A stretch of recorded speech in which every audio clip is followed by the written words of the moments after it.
लोगों के sexual behaviour जो होते हैं, जो जिनसी रवैये होते हैं, वो बहुत ज़्यादा मुख्तलिफ क्यों होते हैं? यानी मुख्तलिफ लोगों को मुख्तलिफ तरह की चीज़ें जो हैं वो अपने जिनसी रवैयों में क्यों अट्रैक्ट करती हैं, और हम जानेंगे कि रीज़न्स क्या हैं, और फिर अगर इन चीज़ों को हमने ठीक करना हो तो हम ठीक कैसे कर सकते हैं। अस्सलाम वालेकुम जी, मैं हूँ डॉक्टर ताहिरा रुबाब। मैं एक माहिर नफ्सियात और एक साथ रिलेशनशिप थेरेपिस्ट हूँ, सेक्स थेरेपिस्ट हूँ।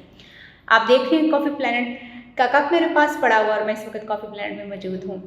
कॉफ़ी प्लैनेट पे आपको मिल सकती है पाकिस्तान की बेस्ट कॉफ़ी, कैरामल कुकीज़ जो कि बहुत डिलीशियस हैं, और इसके अलावा यहाँ पे it's a life time experience. Coffee planet पे आए, जब भी आप आएँ आपको यहाँ पे बहुत अमेजिंग सनसेट आप देख सकते हैं, रूफटॉप एंजॉय कर सकते हैं, और एवरी सैटरडे और संडे आप हमारी स्टैंड अप कॉमेडी हम करवाते हैं, उसका हिस्सा बन सकते हैं। करियोकी म्यूज़िकल नाइट्स होती हैं, उसका हिस्सा बन सकते हैं। बच्चों की हम करियोकीज करवाते हैं, उसका हिस्सा बन सकते हैं। और अभी आने वाले दिनों में हमें कैलीग्राफी आर्ट वर्कशॉप करवाने वाले हैं, जिसका इनवाइट हम सबको भेजेंगे। आप उसका हिस्सा बन सकते हैं और आर्ट सीख सकते हैं। जैसे अभी भी आप मेरे पीछे देख रहे हैं, बहुत सारी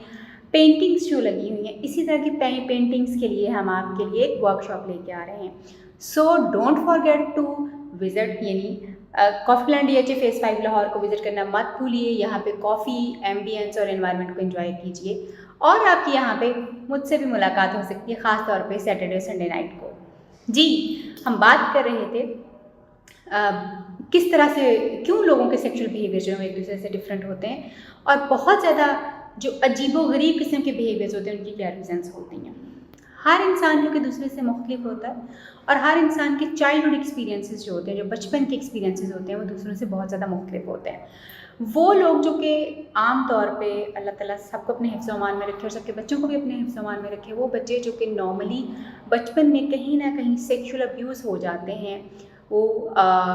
लड़के लड़कों से सेक्सुअल अब्यूज़ हो जाएं, या बच्चियाँ लड़कों से जो है सेक्सुअल अब्यूज़ हो जाएं, जिस तरह का भी सेक्सुअल अब्यूज़ आपका होता है, जो आपका फर्स्ट सेक्सुअल एक्सपोजर होता है, यानी जिस आपका जो जिनसी एक्सपोजर पहला होता है आपका, उसी तरह का सेक्सुअल रवैया जो है वो बाद में बनना शुरू हो जाता है।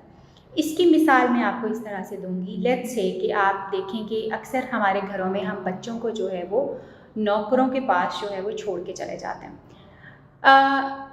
बहुत सारे केसेस हमारे सामने आते हैं जिसमें मुलाजिम जो हैं वो बच्चों को सेक्सुअली एक्सप्लॉइट करते हैं, और अक्सर जो है वो फीमेल हमारी जो मुलाजमा होती हैं वो भी बच्चों को, लड़कों को एक्सप्लॉइट करती हैं, और जो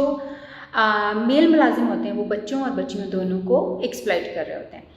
लेट्स से कि कोई एक बड़ी उम्र का आदमी जो है वो एक छोटे उम्र की बच्ची को या छोटे उम्र के बच्चे को जो है सेक्सुअली एक्सप्लॉइट कर रहा है, सेक्सुअली हैरेस कर रहा है, या उसका एक्सपोजर उस बड़ी उम्र के इंसान के साथ जो है वो हो रहा है इनिशियली, क्योंकि अब उस बच्चे को तो नहीं पता उसके साथ क्या हो रहा है, उसके साथ ज़ोर ज़बरदस्ती हो रही है, क्या ज़्यादती हो रही है, क्या चीज़ें होनी हुई उसको नहीं पता। बट हम कबूतर की तरह आंखें बंद कर लें, हम कारपेट के नीचे सारी चीज़ें छुपा दें, हकीकत नहीं बदलती। हकीकत ये है कि हमारे बच्चे समटाइम्स और मोस्ट ऑफ द टाइम हमारे घरों में मौजूद लोगों से भी, जो कि हमारे मुलाजमीन हो सकते हैं, करीबी रिश्तेदार हो सकते हैं, उनसे महफूज नहीं हैं। तो हमें उनके ऊपर एक चेक रखने की बड़ी ज़रूरत है कि हम अपने बच्चों के ऊपर चेक रखें। अगर किसी बच्चे का एक्सपोजर इस तरह से हो गया कि वो किसी बड़ी उम्र के आदमी के साथ या औरत के साथ वो उसका सेक्सुअल एक्सपोजर है, तो फिर बड़ी जब वो खुद जवान हो जाए तो भी उसके सेक्सुअल रवैये जो है वो इसी तरह के जो है वो हो सकते हैं। यानी हो सकता है कि उसको बड़ी उम्र के लोग ही पसंद आएँ और सेक्सुअली अट्रैक्ट भी करें। इसी तरह से वो लोग जो कि जिनको अक्सर लोग जो है एक्सप्लॉइट इस तरह से कर रहे होते हैं कि उनसे बहुत ही अजीबोगरीब किस्म की बच्चों से हरकत करवा रहे होते हैं, और जिसको हम परवर्जन्स अपनी ज़ुबान में कहते हैं, कि वो कुछ इस तरह की हरकत होती हैं जो कि नॉर्मल सेक्सुअलिटी से ताल्लुक़ उनका नहीं होता। फिर वो नॉर्मल सेक्सुअलिटी के रवैये ही उन लोगों के बड़े होके वो उसी को ही प्रीफर करते हैं, जिसमें हम अक्सर देखते हैं कि लोग जो है BDSM, यानी किसी को तकलीफ़ दे के इंजॉय करना या तकलीफ़ ले के इंजॉय करना, इसी तरह से लोग जो है बहुत सारे टाइम पे हमें नज़र आता है कि उनका जो एक सेक्सुअल रवैया होता है कि लोगों को फीट बहुत ज़्यादा पसंद आते हैं, लोगों के पैर बहुत ज़्यादा पसंद आते हैं, लोगों को और बहुत सारी अजीबोगरीब किस्म की चीज़ें जो बहुत ज़्यादा अट्रैक्ट कर रही होती हैं। सो ये वो सारी चीज़ें हैं जो इंसान की बचपन की जो चीज़ें चल रही होती हैं वहाँ से जो है वो लीड कर रही होती हैं, उन इंसान के सेक्सुअल बिहेवियर्स को बना रही होती हैं। इसी तरह से वो लोग जो कि पोर्नोग्राफी देखते हैं बहुत ज़्यादा, और बचपन में भी कहीं ना कहीं कुछ चीज़ें हुई होती हैं और फिर उन्होंने पोर्नोग्राफी बहुत डिफरेंट किस्म की देखना शुरू कर दी, तो पोर्नोग्राफी देखने की वजह से भी लोगों के रवैये जो है वो बदलना शुरू हो जाते हैं और वो नॉर्मल सेक्सुअलिटी से दूसरी अजीबोगरीब किस्म की सेक्सुअलिटी की तरफ जो है वो जाना शुरू हो जाते हैं, जिसमें होमोसेक्सुअलिटी भी हो सकती है, यानी सेम जेंडर की तरफ भी आपका रुझान हो सकता है, और जिसमें अजीब बिहेवियर्स जिसको हम कहते हैं कि जी BDSM हो सकता है, यानी कोई एक बंदा जो है वो आपको लगे कि वो आपको बहुत कंट्रोल करे, उसका बड़ा कंट्रोलिंग रोल होना चाहिए आपके इस ताल्लुक़ के अंदर, इस इंटीमेट ताल्लुक़ के अंदर, या कोई इंसान जो है वो आपको पेन दे रहा हो, ये सारी चीज़ें जो हैं वो हो सकती हैं। इन सब का ताल्लुक़ जो है वो आपके बचपन की एक्सपीरियंसेस, आप जो पॉर्न्स देखते हैं उनके साथ बहुत गहरा ताल्लुक़ है, क्योंकि ये आपके सेक्सुअल बिहेवियर को बना रहे होते हैं। इसी तरह से अगर आप बचपन में बच्चे जो अपने पेरेंट्स को किसी सेक्सुअल एक्टिविटी में देख लेते हैं, तो या वो गिल्ट में चले जाते हैं या वो क्यूरोसिटी में चले जाते हैं, और ये रवैया जो अपने माँ बाप को इस तरह इंटीमेट होते देखना है, वो भी बच्चों की सेक्सुअलिटी को जो है वो ख़राब कर देता है। इसके ऊपर एक इम्पॉर्टेंट चीज़ जो है वो ये है कि जो माँ बाप बहुत सख्त अपने बच्चों की ट्रेनिंग करते हैं, मसलन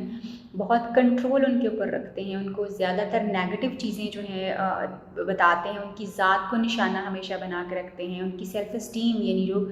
इज़्ज़त नफ्स है उसको मजरूह करते रहते हैं, उसको ताना तशना ज़्यादा देते हैं, बहुत कंट्रोल रखते हैं अपने बच्चों के ऊपर, उन बच्चों की भी सेक्सुअल बिहेवियर जो होते हैं वो आम लोगों से मुख्तलिफ होते हैं, क्योंकि उनकी सेल्फ इस्टीम अक्सर लो होती है। जैसे मैंने अभी कहा कि कुछ लोग जो हैं वो चाहते हैं कि उनको कंट्रोल किया जाए, उनको रूल किया जाए, उनको शर्मिंदा किया जाए, तो वो लोग हैं जिनकी सेल्फ इस्टीम बहुत ज़्यादा मजरूह की होती है बचपन में भी,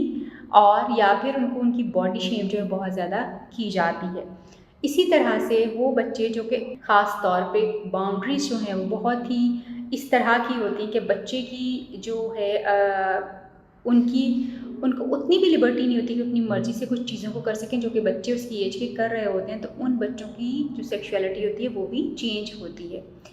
वो बच्चे जो कि बचपन में 1.5 ईयर की एज में और 2 ईयर्स की एज में जब टॉयलेट ट्रेनिंग हो रही होती है, अगर उनकी टॉयलेट ट्रेनिंग लेट हो जाती है, यानी प्रॉपरली अप्रोप्रिएटली टाइम के ऊपर नहीं होती, तो देखा गया है कि उन बच्चों के सेक्सुअल बिहेवियर्स भी बहुत ज़्यादा चेंज होते हैं। सेक्सुअल बिहेवियर का चेंज होना इतना ज़्यादा प्रॉब्लमैटिक नहीं होता अनटिल अनलेस, हत्ता कि आपके इस बिहेवियर से आपका पार्टनर, आपके इर्द गिर्द रहने वाले लोग और आप खुद बहुत ज़्यादा परेशान ना हो। अगर आपका पार्टनर जो है वो आपके इन मुख्तलिफ रवैयों को कबूल कर सकता है, तो प्रॉब्लम जो है वो सॉल्व हो सकता है, यानी आप एक नॉर्मल चीज़ की तरफ भी जा सकते हैं। अगर आपका पार्टनर इसको कबूल नहीं करता तो प्रॉब्लम ज़्यादा हो सकता है और फिर आपको प्रोफेशनल हेल्प की ज़रूरत पड़ सकती है। इस तरह का कोई भी रवैया जो आपको बहुत ज़्यादा परेशान कर रहा हो, आपकी सेल्फ इस्टीम यानी आपकी इज़्ज़त नफ्स को मजरूह कर रहा हो, या आपको आपके पार्टनर के साथ अनकम्फर्टेबल कर रहा हो, उसका एड्रेस होना बहुत ज़रूरी है, और उसके लिए आपको प्रोफेशनल हेल्प का लेना बहुत ज़्यादा ज़रूरी है। अपना और अपने प्यारों का बहुत ख्याल रखिए और अपने बच्चों के ऊपर चेक रखिए। आपसे फिर मुलाकात होगी किसी नई वीडियो में, किसी नई टॉपिक में बात करेंगे। तब तक के लिए अल्लाह हाफ़िज़।